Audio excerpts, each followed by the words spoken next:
50'yi bırak he. Vereceğim vereceğim. Çağır dedi buraya. Öyle mi? Hey! Ay kime ne dahili var? Ah, bu doğrusu öyle. Her ne danışsak da burada kalan şey. He. Sabah ben. Gerek geçersen.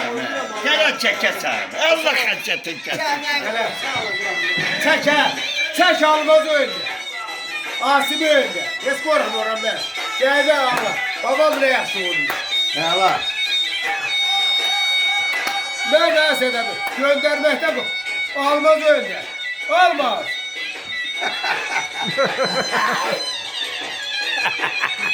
Hasım'ı gönderdiğin Beş gün tam orucunda kalırsa 5 gün oruç günde vurur.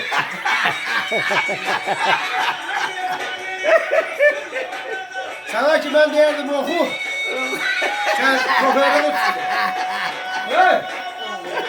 Sana yine ne yapıyorsun? Hey şimdi o. Hadi diyor sana bir Hasım'a.